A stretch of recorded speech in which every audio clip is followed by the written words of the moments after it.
رسول پاک کا انتقال ہوا نا، حضرت بلال نے منہ سے لفظ ہی کوئی نہیں ادا کیا۔ ہر کسی نے اپنا اپنا دکھڑا اپنے انداز میں بیان کیا۔ حضرت عمر نے کہا، جس نے کہا محبوب وصال کر گئے گردن اڑا دوں گا۔ حضرت عثمان غنی نے کہا، خبردار کوئی مجھے آ کر نہ بتائے مصطفیٰ وصال کر گئے۔ حضرت علی نے فرمایا، نہ بھائی نہ، میرے مصطفیٰ پر تو موت آتی ہی نہیں۔ سب لوگوں نے اپنا اپنا اظہار کر لیا نا، بلال نے اپنا دکھڑا سنایا ہی نہیں۔ ایک کونے میں بیٹھ کر حضرت بلال اکیلے آنسو بہاتے رہے۔ ایک شخص کہنے لگا، یار بلال بولتا نہیں، کہا نہ بلاؤ اسے۔ عصر کی اذان کا وقت ہوا تو وہ بلال جو کعبے کی چھت پر بغیر سیڑھیوں کے چڑھ گیا تھا، اس بلال سے کہا گیا، چل بلال مسجد کی چھت پر چڑھ جا۔ حضرت بلال کئی بار چڑھے، کئی بار گرے۔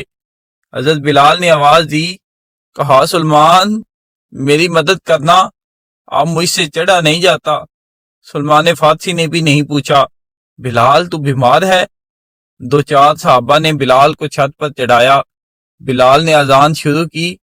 جب کہا نا اللہ اکبر اللہ اکبر، وہ آواز جس میں بڑا سوز، بڑا درد ہوتا تھا، بڑا جوش و خروش ہوتا تھا، آج وہ آواز دب گئی۔ جب بلال نے کہا نا اشہد اللہ الہ الا اللہ، بلال نے تھوڑی دیر رک کر سانس لیا۔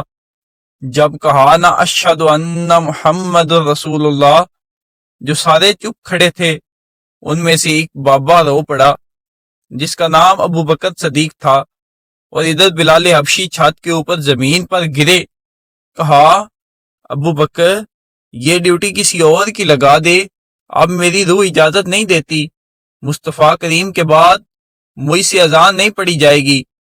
آپ نے سن رکھا ہے بلال مدینہ چھوڑ کر چلے گئے تھے، اب میری نگاہوں میں جچتا نہیں کوئی، جیسے میرے محبوب ہیں ویسا نہیں کوئی۔ حلب چلے گئے۔ ایک دفعہ حضور خواب میں آئے تو بلال مدینہ آئے۔ لوگوں نے کہا بلال اذان پڑھو۔ بلال کہنے لگے، مجھے وہ اذان بھول ہی گئی ہے جو میں مصطفیٰ کریم کے زمانے میں پڑھا کرتا تھا، مجھ سے نہیں پڑھی جائے گی۔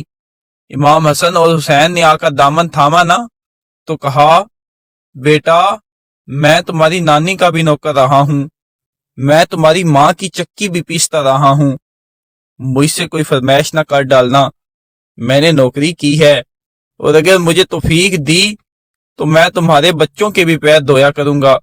لیکن امام حسن نے کہا، ایک بات تو اذان سنانی پڑے گی۔ سنائی بلال نے اذان۔ کوئی گھر مدینے میں ایسا نہیں تھا جہاں سے رونے کی آواز نہ آئی ہو۔